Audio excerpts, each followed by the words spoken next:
Pessoal, eu vou passar a chamada aqui. Essa lista aí tá errada, dá uma olhada. Tá faltando o nome? Não é essa daqui. Não é? Não. Então, faz uma folha e coloque o nome, por favor. Não, faz diferente assim. Essa aí tá certa.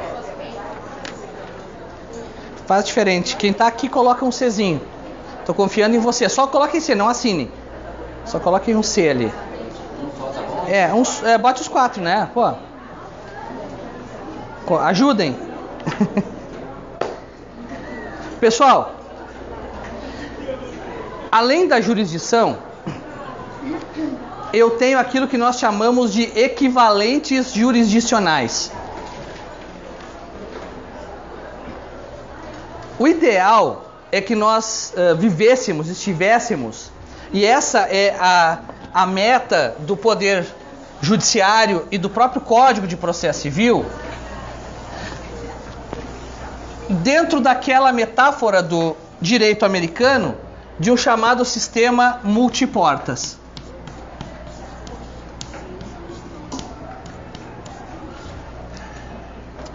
Sistema multiportas, ou multi-doors courthouse, sistema de cortes, de tribunais multiportas, eles funcionam com uma alegoria mais ou menos assim.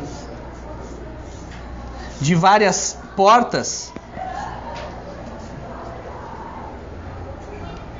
em que aqui seria, por exemplo, o PROCON, aqui seria uma conciliação extrajudicial, aqui seria uma agência reguladora e, por fim, como última ratio, como última solução possível, o judiciário seria a porta de entrada dessas demandas. Isso é uma realidade muito evidente no Brasil. No Brasil nós temos um fenômeno raro de uma excessiva e desproporcional litigiosidade.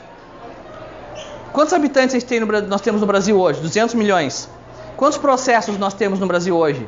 100 milhões. Matematicamente, a cada 2 alunos, cada 2 de vocês, um tem um processo na justiça. Matematicamente. Não é uma afirmação minha, são dados do CNJ. No final do ano passado nós tínhamos 99 milhões e 500 mil. Hoje já temos 100 milhões de processos. Chegamos em 2016 à marca de 100 milhões. Lembrando que a cada ano se julgam 25 milhões de processos no Brasil. Então, teoricamente, em 4 anos eu teria esgotado o estoque. Só que eu não consigo esgotar o estoque porque a cada 25 milhões que eu julgo, eu tenho ingresso de 30 milhões de processos ano. Se vocês entrarem no site do Tribunal de Justiça do Paraná, tem um reloginho ali, processômetro, que ele mede todos os processos que já existem e que estão ingressando. Vocês vão ver que 24 horas por dia, aquele reloginho está rodando. Quando chega 2, 3 da manhã, ele roda mais devagar. Quando chega a partir das 9 da manhã às 7 da noite, aquilo roda como se não tivesse amanhã. E só vai aumentando, só vai aumentando. Por que isso? Porque nós não tínhamos no Brasil essa cultura de um sistema multiportas. O sistema multiportas, a metáfora que se usa é justamente essa, de um prédio, de uma corte, em que eu tenho várias entradas. Imagine o seguinte, para vocês entenderem, verem bem a diferença. Eu só sei desenhar bonequinho assim, então não reclame. E nunca sai igual.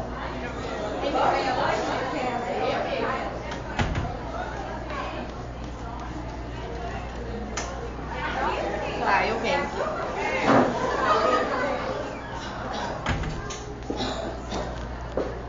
Se eu tivesse essa figura, imaginemos que isso aqui seja o judiciário. Isso aqui é a demanda que eu tenho no judiciário. O que significa essa imagem? Tem gente que não está entrando. Se o objetivo é que todos tenham acesso à justiça, e acesso à justiça aqui, temos que tratar dentro daquele conceito que vocês viram em teoria geral do processo, do Cândido Rangel Dinamarca, de acesso à ordem jurídica justa, ou seja, acesso aos direitos efetivamente realizados, eu tenho uma falha aí. O que o sistema multiportas tenta fazer é com que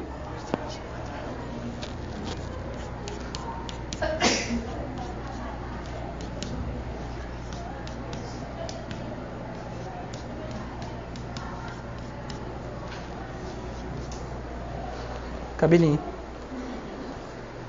É que eu vejo que o sistema multiportas eu consigo que cada um desses indivíduos tenha, de alguma forma, acesso a essa ordem jurídica. Por isso que, ao lado da jurisdição, é tão importante o estudo dos chamados equivalentes jurisdicionais. Por que eles são equivalentes? Porque eles não são jurisdição. A gente vai ver que em relação à arbitragem tem uma polêmica, mas na essência eles não são jurisdição. Eles sequer necessariamente são estatais. Mas eles são métodos que realizam um dos escopos da jurisdição, que é a pacificação social, a solução de conflitos de interesses.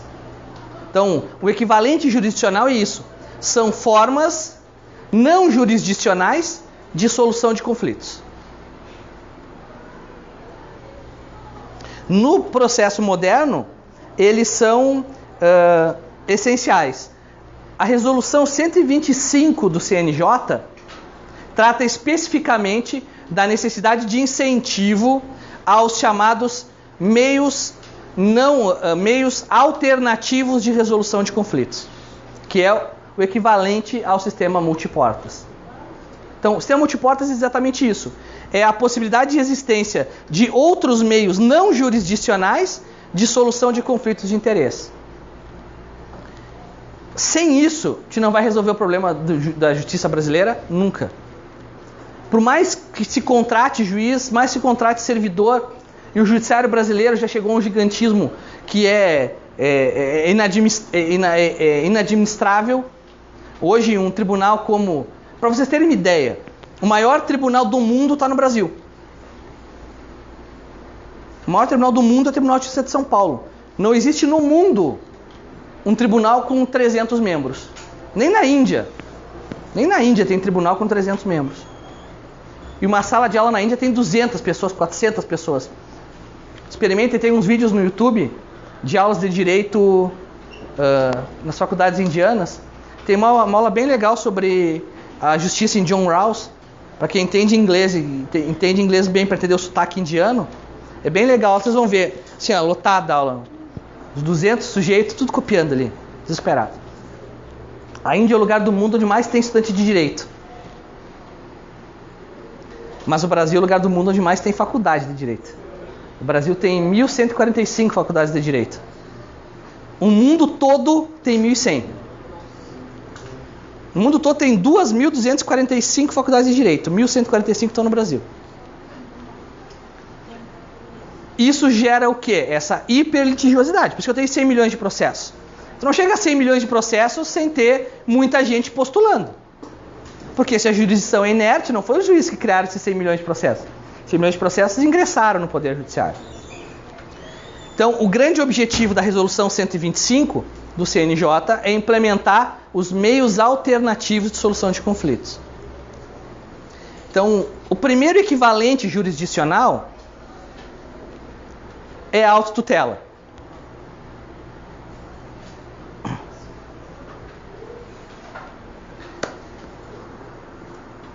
Primeira coisa que tem que saber da autotutela. Como regra, ela é proibida. Por que a autotutela é proibida por regra? Porque a autotutela é basicamente o exercício da força sobre a razão. E se eu vivo numa sociedade em que há priorização, há uma valorização da razão sobre a força, eu obviamente vou vedar a autotutela.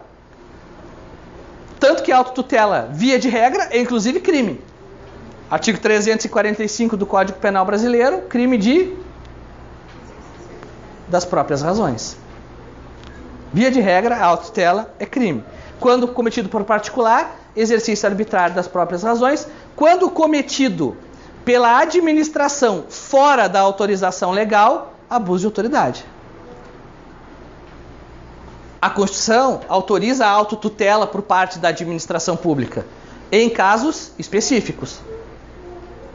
Casos previstos previamente na norma de direito. Então, por exemplo, a administração pública, se o teu carro está estacionado em lugar proibido, o que ela pode fazer? Só multar? Pode guinchar o teu carro. Isso é autotutela. Por que ela pode fazer isso? Porque lá no Código de Trânsito está escrito: estacionar em lugar proibido, multa tal, sujeita à remoção do veículo. Então a administração pode. A Constituição permite que nos casos de calamidade pública, a administração se aproprie de bens públicos, bens privados. Então é possível que numa calamidade pública, uma crise generalizada, um surto generalizado de determinada doença, que o município utilize das ambulâncias do Hospital Costa Cavalcante para transportar doentes. Somente havendo direito à indenização se houver prejuízo. Se não tiver prejuízo, não tem nem indenização. Mas isso é exceção. Então a autotutela é sempre medida excepcional, que só vai ser admitida nos casos expressamente previstos em lei. Quais são esses casos? Legítima defesa, artigo 188, inciso 1 do Código Civil. Estado de necessidade, artigo 188, inciso 2 do Código Civil. O desforço imediato nas ações possessórias. O desforço imediato, artigo 1210 do Código Civil. Tu está na tua casa, tu chegou na tua casa, tem um bando de pessoas do movimento dos trabalhadores sem teto que invadiram a tua casa. Agora, acabaram de invadir. Pega o teu facão e corre o povo todo. Se tu usar dos meios moderados e necessários, desforço necessário. Agora, tu passou 6 meses viajando pelo mundo, chegou na tua casa, tem um bando de gente do MTST, o que é que tu vai fazer? Ingressar em juízo. Lembrando que, mesmo que tu tenha a impressão de estar em desforço necessário, se tu exceder, tu vai em desforço necessário, tá esbulhando a posse daquelas pessoas. Eu tive um processo, uma sentença que eu dei um tempo atrás, dei até em audiência. Vou até botar no YouTube a sentença, que eu dei a sentença e a audiência eu gravei em vídeo. E que foi o seguinte: o sujeito comprou a casa, notificou a mulher que morava, que tinha a posse sido outorgada pelo proprietário anterior, para ela desocupar. Deu 30 dias. Passou 30 dias, ele viu que... Ele passou pela casa, viu que não tinha nenhum carro estacionado na garagem, chamou o chaveiro e entrou na casa. Aí disse: eu achei que ela tinha cumprido a liminar, tinha cumprido a notificação, eu tinha ido embora. Aí eu perguntei: mas que horas o senhor passou na frente da casa dela? Umas 2 da tarde. O senhor não imaginou que não tivesse nenhum carro estacionado na frente, que ela podia estar trabalhando? Não. Tá. Então a posse da mulher era injusta, porque ela tinha perdido o título com a notificação. Só que ele não tinha mais direito ao desforço imediato. Porque a lei fala desforço imediato. Outro exemplo de autotutela, o direito de greve. O direito de greve também representa uma hipótese de autotutela. O direito de retenção pelas benfeitorias úteis e necessárias, artigo 1219 do Código Civil. E um que talvez que ninguém lembra, esse aqui ninguém lembra, que é o 1467, inciso 2 do Código Civil. Quem é que lembra o que é esse?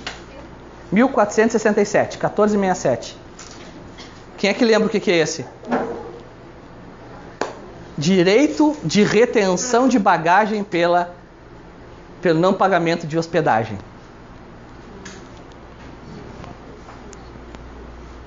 Se o sujeito vai no hotel, se hospeda e não tem para pagar, o hospedeiro, o dono da hospedaria, do hotel, pode reter a bagagem até que ele proceda ao pagamento. É uma forma de autotutela. Fora dos limites estritos da lei, a autotutela é sempre ilícita. Sempre ilícita e sujeita o praticante à responsabilização. O segundo equivalente jurisdicional, e esse é o mais incentivado pelo Código de Processo Civil, é a autocomposição.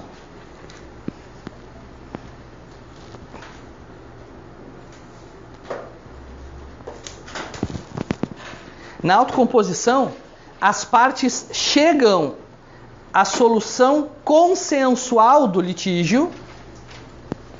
Chegam à solução consensual do litígio sem imposição da vontade de uma à outra. Sem imposição da vontade de uma à outra. Na autotutela eu sempre vou ter imposição de uma vontade à outra. Sempre. Se alguém está na minha casa e eu invadiu a minha casa e eu tiro essa pessoa na força, obviamente eu estou impondo a minha vontade. Pela força. Ou pela violência. Ou pela inteligência. Eu falo, não, vem aqui fora pra gente conversar. Quando tu sai, eu entro e tranco a porta. Inteligência, mas eu estou sempre impondo a minha vontade. Na autocomposição, as partes chegam a esse resultado sem a imposição de uma à outra. Para vocês verem, eu fiz um levantamento: 1, 2, 3, 4, 5, 6, 7, 8, 9, 10, 11, 12, 13. O novo Código Processual tem 13 dispositivos relevantes sobre autocomposição.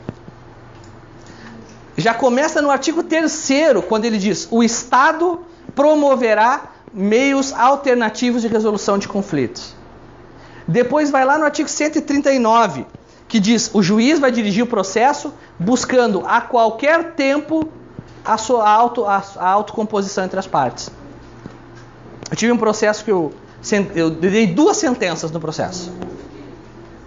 Eu dei uma sentença de mérito numa busca e apreensão. Antes do trânsito em julgado, as partes vieram e formularam o acordo. Teoricamente, eu não posso proferir 2 sentenças no mesmo processo. Só que eu, com base no artigo 3º, parágrafo 2º e no 139, inciso 4, eu fui lá e homologuei o acordo. Porque disse, ao acordar, a parte desistiu do recurso, então transitou em julgado. Depois do trânsito, não tem problema nenhum para homologar, porque o juiz vai promover a qualquer tempo a autocomposição. Já, para vocês terem uma ideia de como a autocomposição está dentro do código, lá no artigo 154, inciso 8, inciso 6, 154.6, o código diz que quando o oficial de justiça vai na casa da pessoa, ele já deve perguntar se a parte tem interesse na autocomposição, se a parte tem interesse em fazer acordo. E se a parte manifestar uma proposta, ele deve colocar na certidão a proposta dele. E quando devolve o processo, o juiz poderá designar audiência de mediação e conciliação. Ou seja, antes mesmo do réu, no momento da citação, quando o processo vai começar, vai angularizar, já está prevista a mediação e conciliação, a possibilidade de autocomposição. O artigo 165 do Código, ele determina que os tribunais criem os centros judiciários de solução consensual de conflitos e cidadania. Não precisa copiar isso que está no artigo 165, que são os SEJUSCs. O que é o SEJUSC? O SEJUSC é um sistema multiportas, é a essência do sistema multiportas. O SEJUSC é o seguinte, a ideia original é que as partes, antes de entrar em juízo, porque a autocomposição pode ser judicial ou extrajudicial, é que as partes, antes de entrar em juízo, venham ao SEJUSC e digam: olha, o Adalto bateu no meu carro. Eu não quero processar o Adalto, eu quero fazer um acordo com o Adalto. Entra no SEJUSC, o SEJUSC chama o Adalto e o Adalto vem, fazemos o acordo, o juiz já homologa na hora, sem ter processo. O SEJUSC, então, antes de nascer o processo, o SEJUSC já está trabalhando. O código permite que a estrutura do centro de solução de conflitos se agregue outros órgãos públicos. Então eu posso trazer ali, por isso fala conciliação e cidadania, eu posso trazer o PROCON para o SEJUSC. Então o sujeito, antes de ajuizar a ação, imagina, ele chega no fórum e diz: eu quero processar a TIM. Aí não, antes de processar, vai ali no SEJUSC e marca uma audiência, vai no SEJUSC, chama a TIM, tenta fazer o acordo. O fulano de tal é o pai do meu filho. A partir de novembro, carnaval, né? 9 meses do carnaval dá novembro. A partir de novembro já recomeça. Sujeito, como hoje eu tenho essa possibilidade, Em momentos esparsos, eu tenho o reconhecimento oficioso de paternidade, que está previsto lá na lei de 92, no 8.452, que diz que no momento em que a mãe vai registrar o filho, sempre que ela não for indicar o pai, o cartório tem a obrigação de perguntar se ela quer indicar quem é o pai.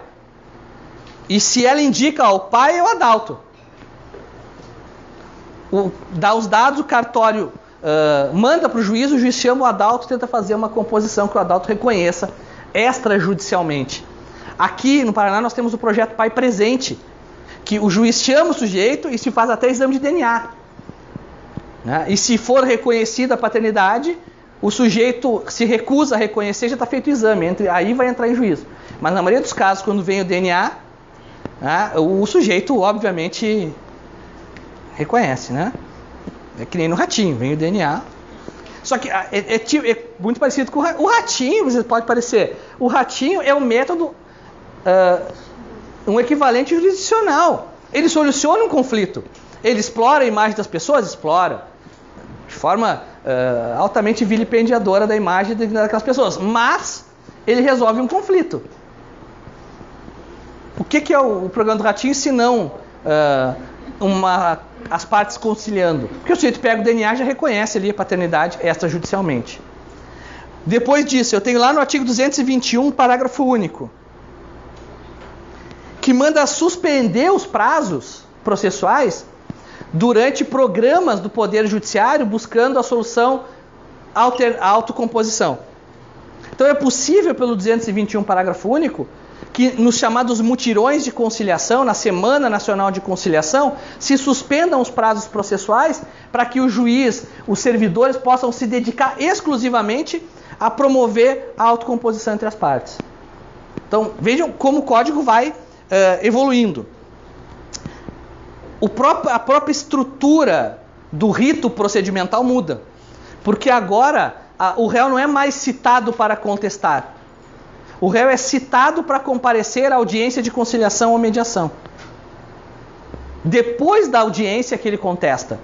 O que é em relação aos meios alternativos, é uma evolução em relação ao antigo rito sumário. No rito sumário também eu tinha audiência de conciliação. E no procedimento ordinário eu tinha audiência do artigo 331, que era de conciliação. Só que em ambos os casos, no rito sumário o sujeito tinha que apresentar a defesa até a abertura da audiência. Então qual era a lógica? Se eu já contestei o processo, já fiz a contestação, para que eu vou fazer acordo? Eu já contestei, já está litigiosa a questão. Para que eu vou fazer acordo? Mesma coisa no 331, que era a audiência preliminar de contestação, de conciliação. Já contestou, já teve réplica, para que eu vou fazer acordo agora? Eu vou esperar a sentença. O novo código, ele diz, o réu é citado para comparecer à audiência de conciliação e mediação. Se não tiver acordo, aí que começa o prazo de defesa do réu. Ainda na audiência do artigo 334, o código deixa bem claro que essa audiência ela é de comparecimento obrigatório a ambas as partes. É comum acontecer o seguinte: o sujeito é advogado lá em Curitiba, aí ajuiza a ação em Foz. Eu tenho um caso que o cara é advogado em Curitiba, ajuizou a ação em Foz e os autores moram na Argentina. E disse, eu não quero audiência de conciliação e mediação. Beleza, sabe o que eu fiz? Marquei audiência de conciliação e mediação. Se o réu também não quiser audiência de conciliação e mediação, eu cancelo. Mas somente a concordância de ambas as partes, a manifestação expressa de ambas as partes, implica no cancelamento da audiência. Se o autor não fala que quer, nem que não quer, eu marco. Se o autor fala que não quer, eu marco. Porque se o autor fala que não quer e o réu vem na audiência, ou o réu não manifesta oposição, a audiência tem. E o código ainda fala que a ausência injustificada da audiência de mediação e conciliação sujeita o faltoso à multa por ato atentatório à dignidade da justiça, e aí a mania do legislador brasileiro de passar a mão em cima de quem não cumpre a lei, de 2% do valor da causa. Se o valor da causa é R$1.000, dá R$20 de multa. Mas o valor da causa é R$1 milhão, dá R$20 mil. Já é um valorzinho melhor.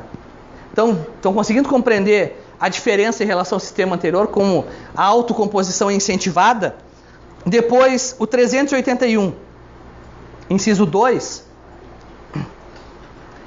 ele passa a admitir a medida de produção antecipada de prova quando essa prova possa facilitar a autocomposição. Então, eu tenho dúvida se eu vou entrar com o processo ou não. Para fazer isso, eu preciso de uma prova.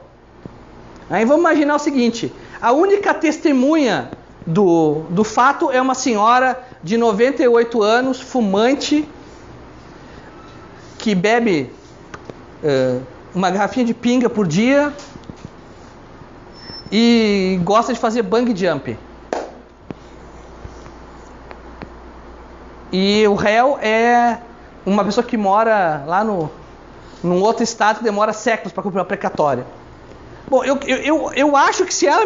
Eu sou o advogado do autor. Ela é a única testemunha que eu tenho.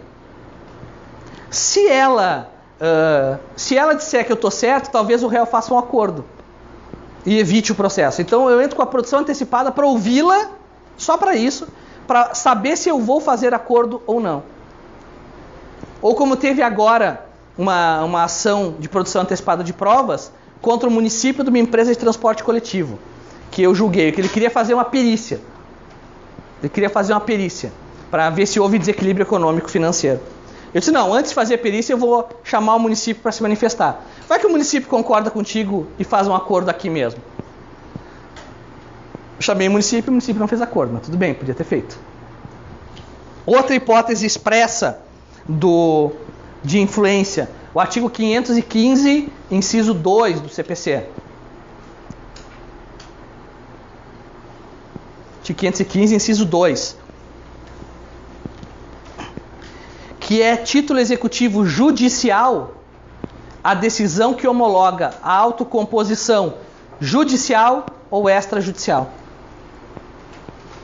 Judicial ou extrajudicial. E para vocês verem como é, o artigo 515, parágrafo 2º, ele vai mais longe, porque ele diz assim: as partes podem fazer autocomposição em relação a pessoas que não estão no processo, estranhas ao processo.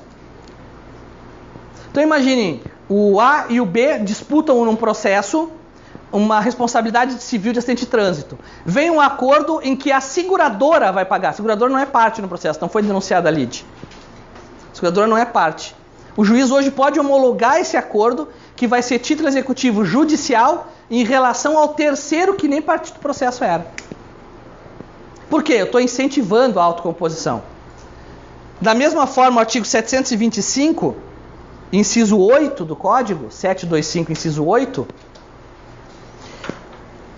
ele permite que as partes façam uma transação extrajudicial, façam um acordo extrajudicial e submetam esse acordo ao Poder Judiciário para homologação. Para dar esse acordo natureza jurídica de título executivo judicial. Então, o Pedro e o Antônio têm um acordo entre eles, fazem o acordo, trazem para o juiz homologar. Não tem processo, não tem lide, isso só vai homologar o acordo. Homologou, arquivou o processo. E por fim, o artigo 932, inciso 1. Esse foi, para mim, foi o melhor de todos. Para mim foi o melhor. Já tiveram aula com o Marcelão? O Marcelão é gente boa. O Marcelão, ele trabalha no tribunal, ele é desembargador. Então, antes do novo código, eu dava sentença, as partes recorriam sobre o processo para o tribunal. Chegava no tribunal, lá no Marcelão, as partes faziam acordo. Sabe o que o Marcelão fazia? Declarava a desistência do recurso, porque é ato incompatível, e mandava o processo baixar para mim para homologar o acordo. No tempo do processo físico, demorava 6 meses. Por quê? Porque não tinha possibilidade do desembargador do segundo grau, do tribunal, homologar o acordo. O acordo tinha que ser homologado pelo juiz de primeiro grau. O novo código vem e diz, não, em qualquer momento, em qualquer grau de jurisdição oferecida uma proposta de autocomposição, será estando em termos, vai ser homologado. Então agora, as partes submetem acordo lá na Câmara do Marcelão, não sei se é a 4ª Câmara Cível que ele está, ou 5ª Cível. chega no Marcelão, o Marcelão, sem submeter ao órgão colegiado, homologa o acordo por sentença, por decisão homologatória. Justamente por isso, se vocês olharem o artigo 515, inciso 2, ele fala que é a decisão que homologa o acordo e não mais a sentença que homologa o acordo. O código anterior falava a sentença que homologa o acordo é título executivo judicial.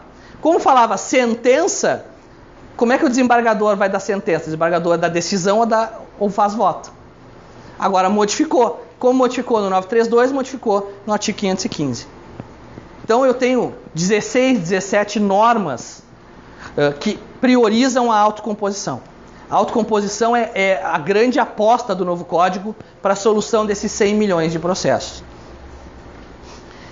A autocomposição pode ocorrer de 3 formas. Pode ocorrer de 3 formas. Mais comum, transação.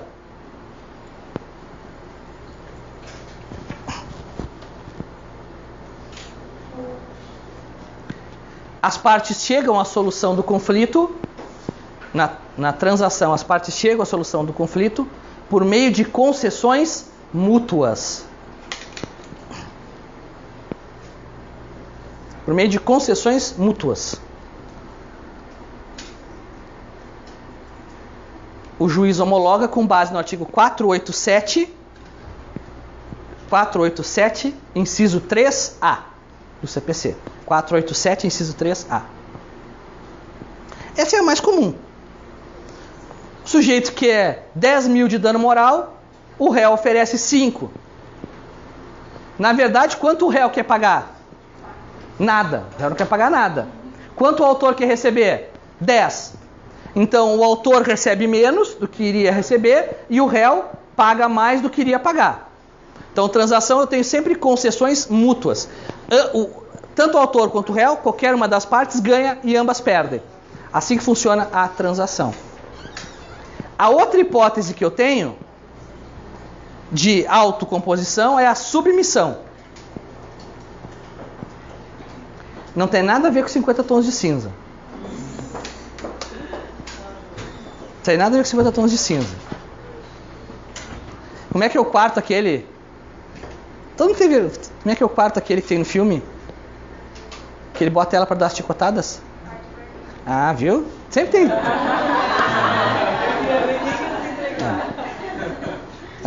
Eu não falo mal, porque assim, eu não falo mal porque eu trabalho só com mulher. Eu tenho 3 assessoras. Então assim, todas leram isso aí. Então, quando tem o filme, só falta pedir folga para ver o filme. Aqui, na submissão, não tem concessões mútuas. Aqui eu não tenho concessão mútua. Na submissão, o réu aceita a pretensão do autor. Na submissão, o réu aceita, submete-se à pretensão do autor.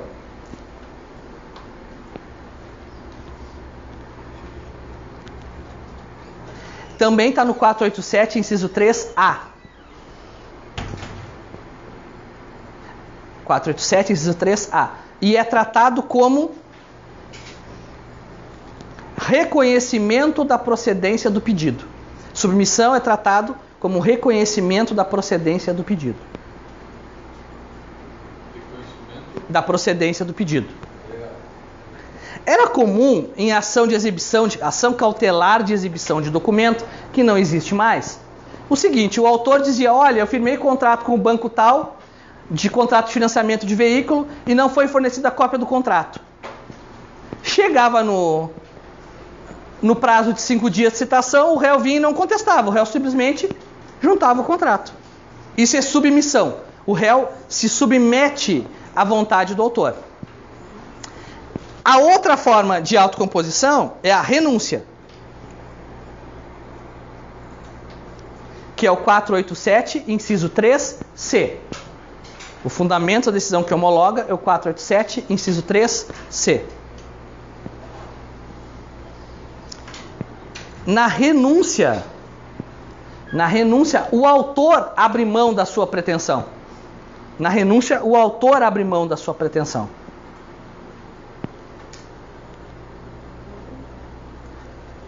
O autor abre mão da sua pretensão. Não confundam com pedidos de desistência, que é o 485.3. Na desistência eu estou desistindo só do processo. Eu estou desistindo do processo. Na renúncia eu estou abrindo mão do direito material. Na renúncia eu abro mão do direito material. É o direito sobre o qual se funda a ação. Renúncia ao direito sobre o qual se funda a ação. O que é comum de acontecer? É comum de acontecer o seguinte. O autor... Por isso que o código diz que após a contestação o autor não pode mais desistir da demanda. Só com a concordância do réu. Por quê? O réu pode ter interesse na sentença de procedência. De improcedência. Imagina o seguinte. O sujeito entra contra ti com uma determinada demanda e alega lá um monte de coisas. E tu vem que tem todas as provas de que tu não fez aquilo. Quando tu contesta e junta as provas, o réu vem. Desisto do pedido. Porque além da sucumbência da condenação às custas, a litigância aos honorários, pode ser que ocorra a condenação à litigância de má-fé. E o cara, eu desisto da pretensão. O réu, nesse caso, pode dizer, não, eu insisto. Eu insisto. Eu quero que seja julgado o mérito. Então, na desistência, após a contestação, eu preciso da concordância do réu. Para renunciar eu não preciso. Porque se o direito é disponível, eu estou renunciando ao direito de fundo. Por isso que a desistência extingue o processo sem julgamento do mérito, que é o 485.4, e a renúncia extingue o processo com julgamento do mérito. Entenderam? Se eu perguntar se de renúncia para desistência, vocês vão responder? Então tá. Outra forma que tende a crescer de equivalente jurisdicional é a mediação.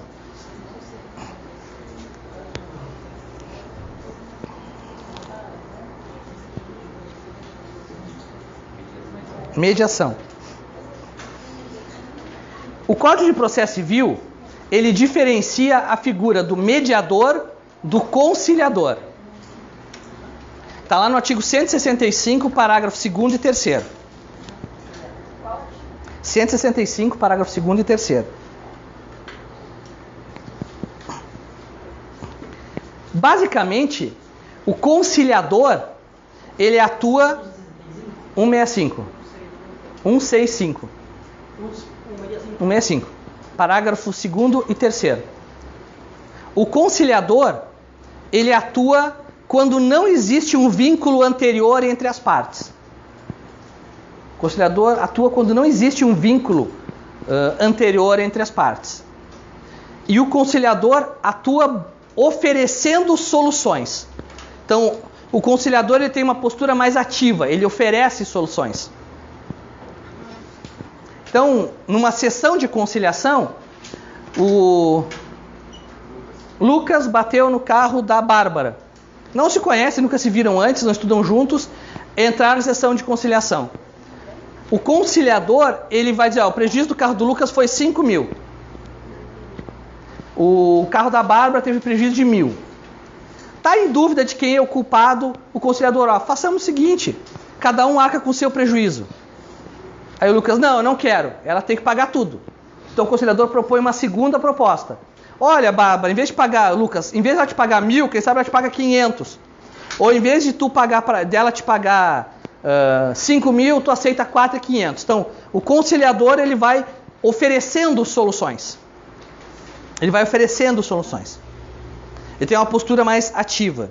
Já o mediador, ele atua quando existir vínculo anterior entre as partes. Ele vai atuar quando as partes já têm um vínculo entre elas. E ele não oferece soluções. O mediador não oferece soluções. Ele vai auxiliar os interessados. Ele vai auxiliar os interessados a solucionarem por si só o conflito. Onde é que eu vou ter um mediador bem necessário, bem útil, assim? Em qual ramo do direito? Em que as partes têm uma relação anterior? Direito de família. Mediador é excepcional em direito de família. Porque muitas vezes a figura da conciliação em família, na verdade, acaba sendo uma imposição. A gente vai ver os princípios da mediação e da conciliação. A gente vai ver que um deles é a não imposição. Muitas vezes, por que eu, juiz, desde que entrou em vigor o novo código, eu não faço mais audiência de conciliação? Quem faz é a Camila, que se formou agora, e os assessores da Marcela. E na vara da Fazenda Pública eu não faço porque não é cabível a autocomposição com a Fazenda Pública por falta de lei do Estado e do município de Foz. Porque quando o juiz tenta conciliar, na verdade ele não está efetivamente conciliando. O juiz, o que ele está fazendo? Ele está impondo uma solução. O juiz chega geralmente assim, tu quer 10 mil de dano moral? Eu estou te oferecendo 5. Aceita os 5, eu vou te dar 4 de dano moral na sentença. Se eu não te der 3. E olha, eu estou pensando seriamente se eu vou dar algum dano moral. Por isso que a figura do mediador e do conciliador acaba influenciando. No direito de família é a mesma coisa. Às vezes as partes estão discutindo por uma coisa que para nós é irrelevante. 50 reais, Lucas, é muito ou é pouco para ti? Pouco, né? Mas para uma diferença entre uma pensão de 250 reais e 200 reais, tu vai dizer, vocês estão brigando por 50 pila. Mas na verdade 50 reais dá para comprar quantas caixas de leite? 2? Não.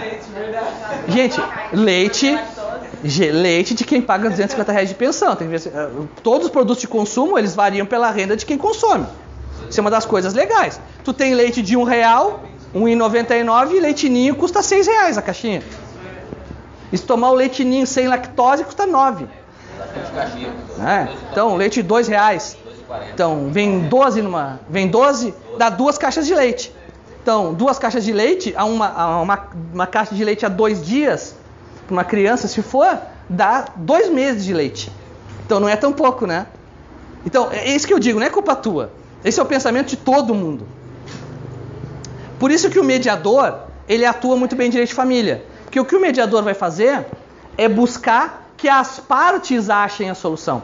O que o mediador vai fazer não é dizer o seguinte para o cliente do Lucas, paga, não, 50 reais é muito pouco, paga 25 reais, vamos dividir a diferença.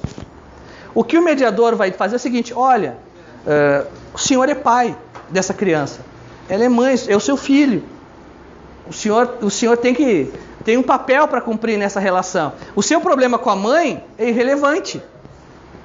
Vocês têm que achar uma solução entre vocês. E ele vai auxiliando as partes a se recuperarem, a recuperar aquela relação e resolverem por elas o conflito de interesses. Além do Código de Processo Civil, a mediação no Brasil ela tem uma lei específica, que é a Lei 13.140.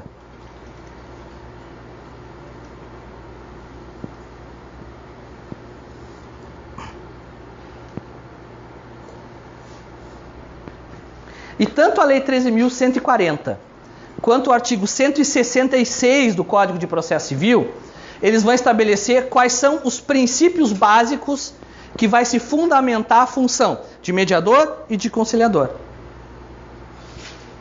Então são princípios bem simples. Independência.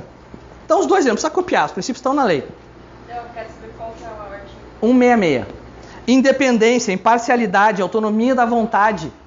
O principal princípio para mim, que é o motivo pelo qual eu não faço audiência de mediação e de conciliação, confidencialidade. A sessão de mediação e conciliação, ela deve ser sempre confidencial, no sentido de que o mediador e o conciliador não devem levar para o juiz o que aconteceu na audiência, justamente para não contaminar. O objetivo da confidencialidade é que nas sessões de mediação e conciliação as partes possam se abrir, possam manifestar seus reais interesses e fica mais fácil chegar ao acordo. Imagina o seguinte, tu está numa sessão de conciliação com o juiz.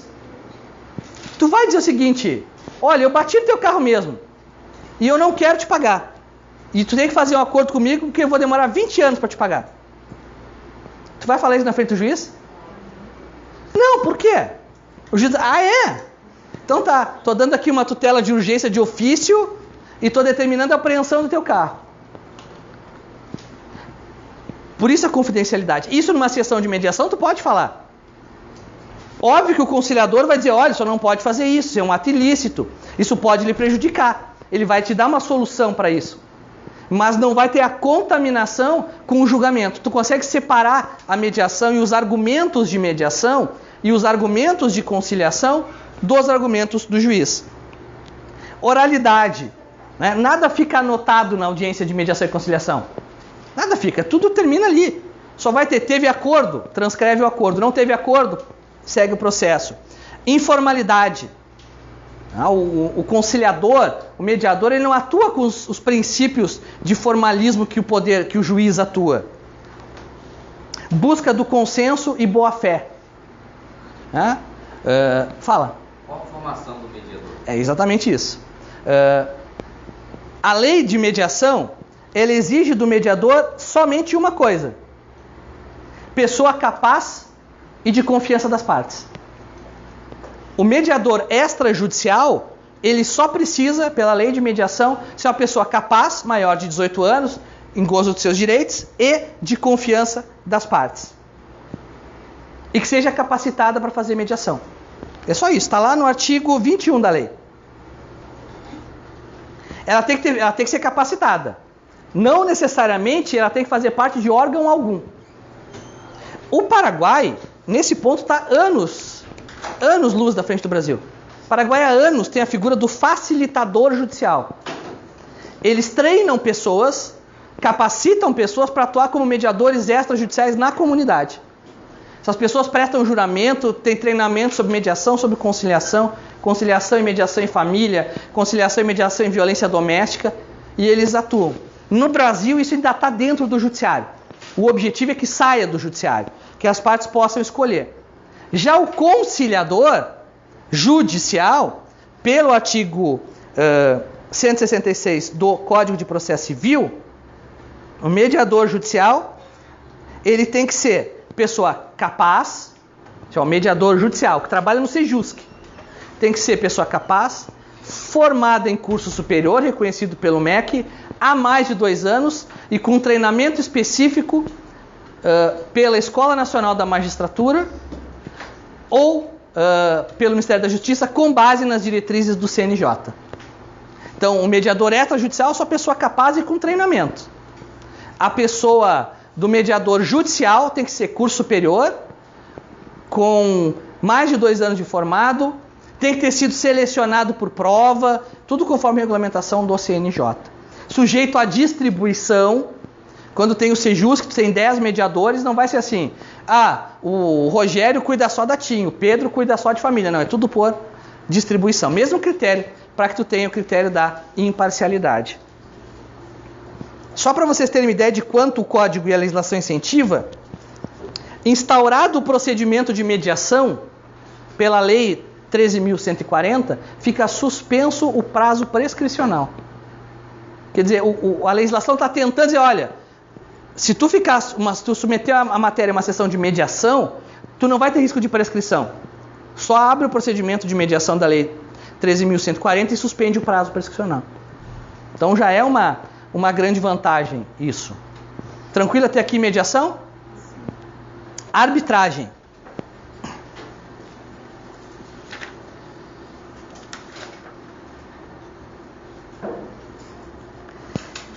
A arbitragem é o mais polêmico de todos. Porque, para parte da doutrina, a arbitragem é equivalente jurisdicional. Ele não é jurisdição.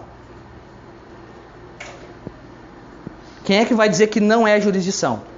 Marinoni e o Daniel Mitidiero. Esses dois vão defender que a jurisdição, que a arbitragem não é jurisdição, por 2 motivos. Um, porque ela não é estatal, então ela não pode ser poder. Se é poder, só pode ser exercido pelo Estado. E 2, porque eles dizem o seguinte, que a mediação, a arbitragem, na verdade, é tão somente uma manifestação da autonomia da vontade. O que o Marinoni e o Mitidiero dizem, em resumo, é o seguinte: se eu e o Lucas temos um problema, nós não podemos resolver entre eu e ele?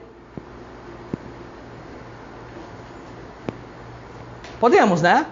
Se nós podemos resolver o problema entre eu e ele, por que nós não podemos escolher um terceiro para resolver o problema entre eu e ele, e nós dois assumimos, dentro da liberdade, da autonomia da vontade, submeter a decisão desse sujeito?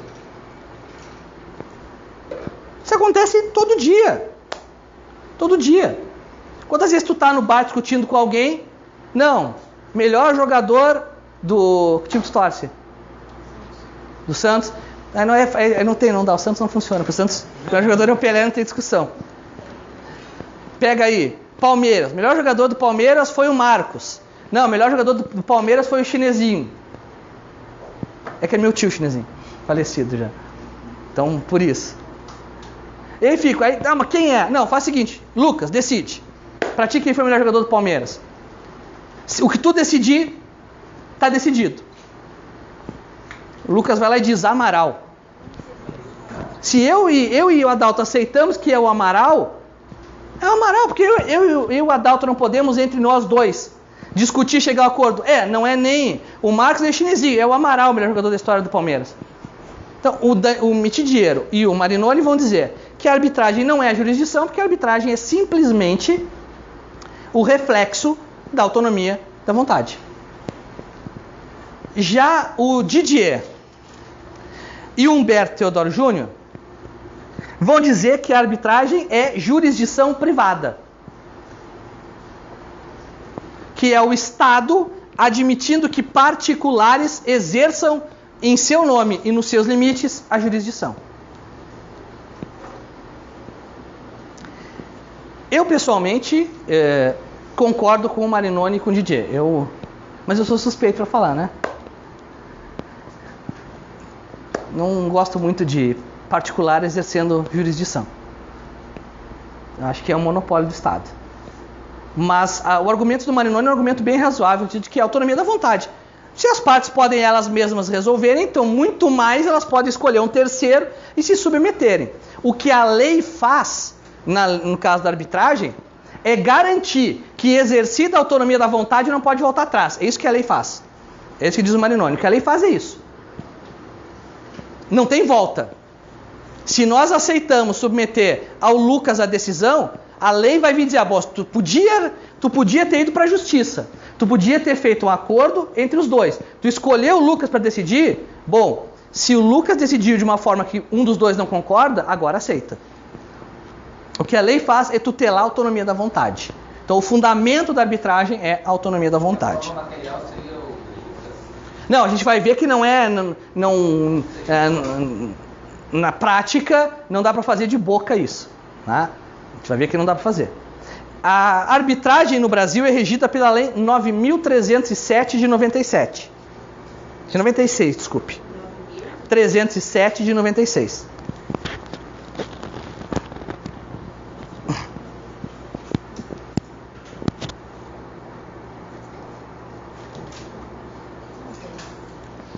E a arbitragem, ela se divide em duas grandes cláusulas. Duas grandes cláusulas. A primeira é a cláusula compromissória. Cláusula compromissória. Que tem que ser sempre escrita. Cláusula compromissória tem que ser sempre escrita.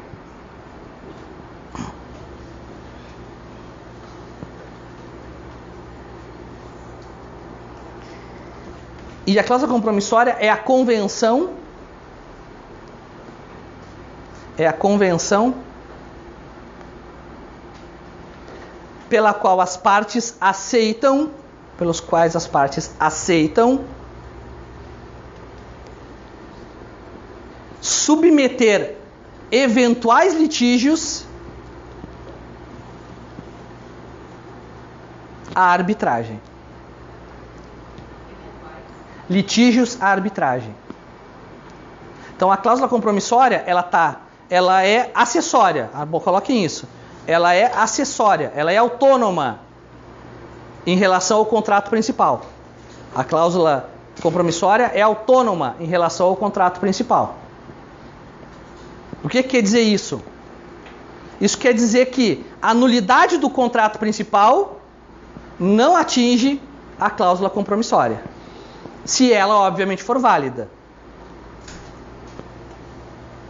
Então, a cláusula compromissória é mais ou menos o seguinte: as partes fazem um contrato lá de locação e dizem, olha, se tiver conflito envolvendo esse contrato, nós vamos submeter a matéria ao Lucas, que será o árbitro.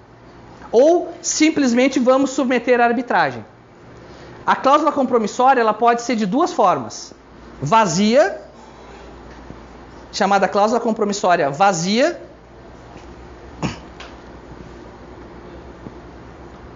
quando as partes simplesmente se comprometem a submeter a questão, à arbitragem.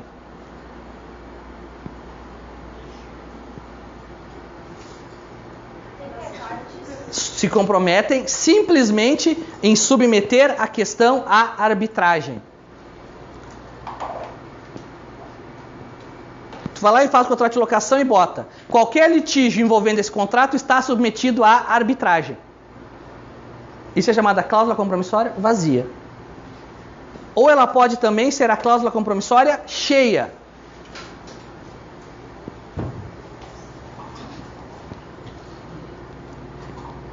Quando as partes fixam não só a submissão à arbitragem,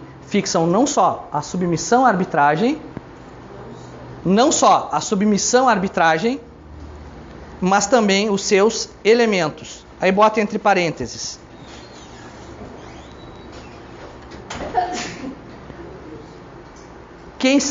Número de árbitros.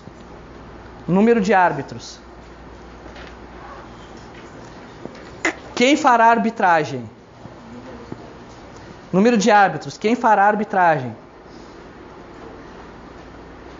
Regras de direito aplicáveis. Regras de direito aplicáveis. Porque a arbitragem tem uma peculiaridade. Eu posso escolher a arbitragem que ela seja somente por direito, por regras de direito, ou por regras de direito e equidade. Eu posso dizer o seguinte: o árbitro vai decidir por equidade. Idioma da arbitragem.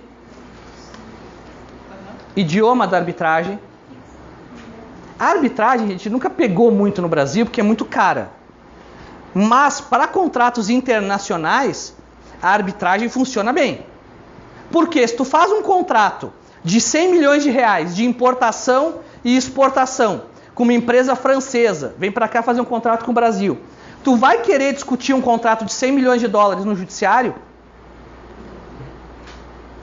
E arriscar demorar 10, 20 anos no processo? Ter 30, 40 recursos?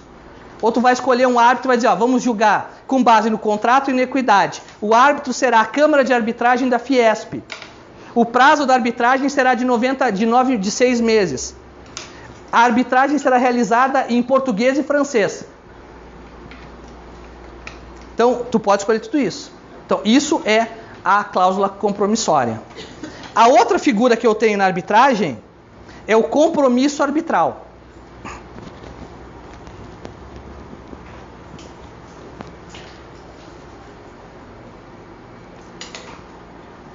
O compromisso arbitral, ele surge quando já existe o conflito. Ele surge quando já existente o conflito.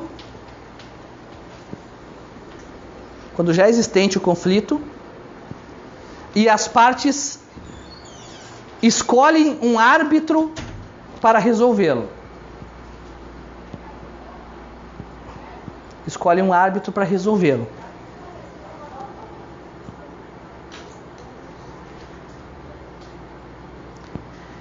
Ela pode ser tanto judicial quanto extrajudicial. Então, assim, o que é o compromisso arbitral? Eu bati no carro da Cláudia. Já tem o litígio. A Cláudia me procura e diz, Rogério, vamos resolver isso. Assim, não quero entrar na justiça, vamos fazer o seguinte, vamos escolher o Lucas para ser o árbitro de quem é o culpado. Fomos lá, firmamos o compromisso arbitral de submeter essa lide ao Lucas como árbitro. Ela pode ser tanto extrajudicial, ou seja, antes de ajuizamentação, mas como judicial. Depois de ajuizada a ação, suspende o processo e submete a matéria ao árbitro. A lei dos juizados especiais é expressa em dizer isso e no CPC também. Qual é a grande vantagem do compromisso arbitral?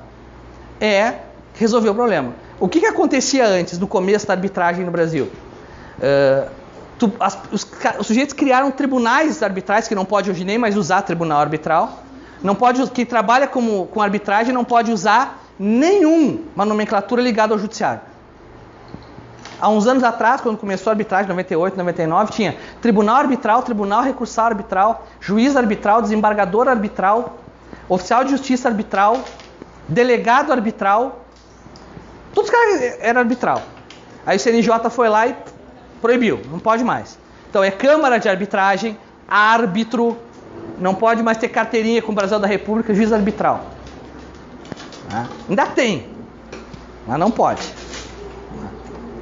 Então, essa é a vantagem. Aí esses tribunais, eles chamavam a pessoa e ameaçavam a pessoa. Alguns ameaçavam, tu tem que assinar esse documento. Aí a parte assinava um compromisso arbitral de submeter aquela comissão de arbitragem, o que era completamente ilegal. Tem que ser sempre de livre e espontânea vontade. Pergunta que eu faço para vocês. Duas perguntas que eu faço. O judiciário pode rever a sentença arbitral? Posso submeter ao judiciário uma sentença arbitral? Sim. Por que eu posso? Por uma questão simples. Princípio da inafastabilidade da jurisdição. Eu posso submeter tudo ao judiciário. Só que a lei vai dizer, eu só posso submeter a sentença arbitral em relação à sua validade. Eu não posso rediscutir o mérito da sentença perante o Poder Judiciário. Como tudo em direito, uns vão dizer que isso é a prova que a arbitragem é jurisdição, porque ela é imutável. Eu vou dizer uma coisa, se eu faço um acordo com o Lucas, ele bateu no meu carro, de pagar o prejuízo do carro dele, assino o acordo, sou maior capaz, eu posso entrar na justiça para desfazer esse acordo? Eu posso entrar para anular, dizer, o Lucas estava lá com uma arma me ameaçando, validade. Mas eu não posso discutir o mérito da autocomposição, né? Então, também não posso discutir o mérito da arbitragem. Isso está lá no artigo 32 e 33 da Lei de Arbitragem. E a segunda pergunta que eu faço para vocês. Eu posso submeter à arbitragem contratos de adesão? Por exemplo, contrato de instituição bancária ou contrato de seguro. O que vocês acham? Leia aí o artigo 51.7 do Código de Defesa do Consumidor. Quem é que lê ele para nós? 51.7. Vê como não é fácil. Para ver como no Brasil as coisas não são fáceis. 51.7 do CDC.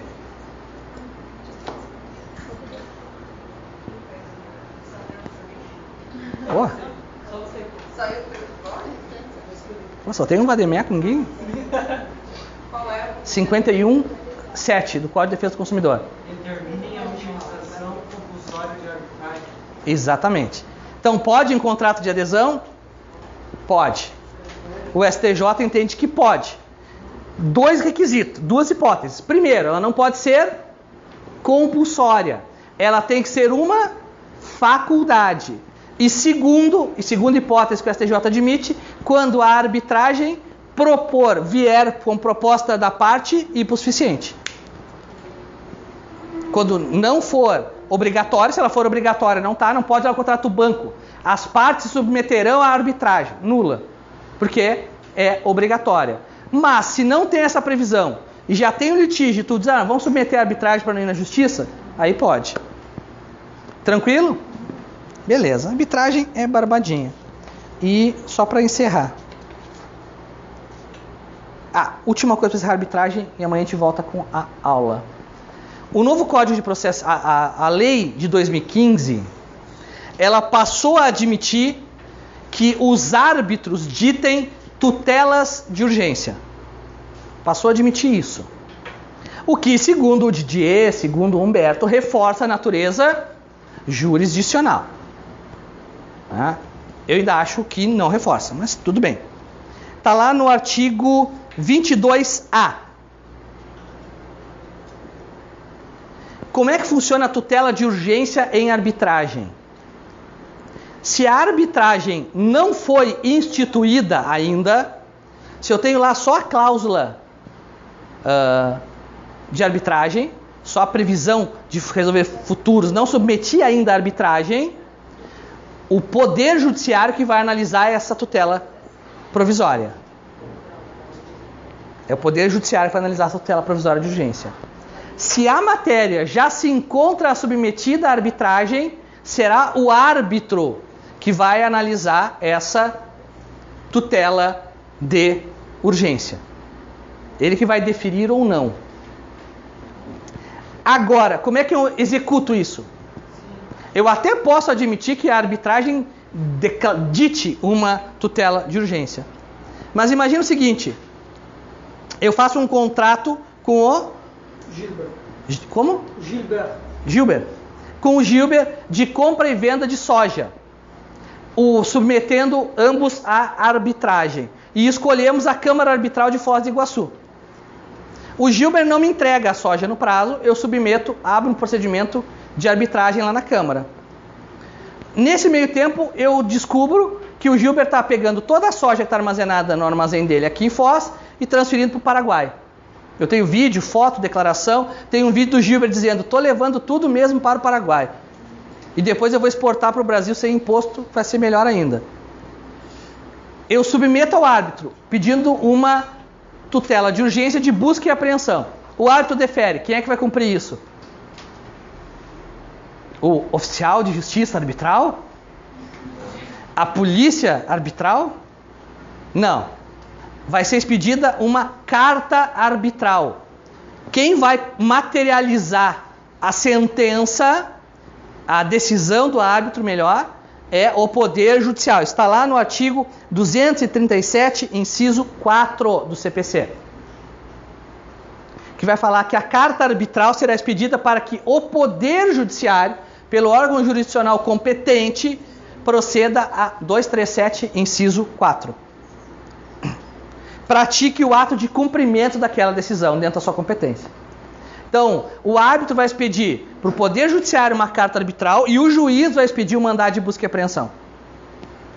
O particular não executa a medida material da tutela de urgência, como o particular não executa a sentença arbitral. A sentença arbitral tem natureza jurídica de título executivo judicial. Então, ele vai fazer o cumprimento de sentença e quem executa é sempre o Poder Judiciário. Então, hoje eu admito que o árbitro dite uma tutela de urgência, mas não que ele execute. Quem executa é sempre o Poder Judiciário. Tranquilo de mediação e arbitragem? Posso botar 3, 4 questões na prova, tranquilo. Mediação, arbitragem, autocomposição. Nem tem muita coisa para copiar, nem copiaram tanta coisa assim. Então, quantas? 5 é pouco ainda. 5 é pouco. Na próxima aula eu vou conversar menos.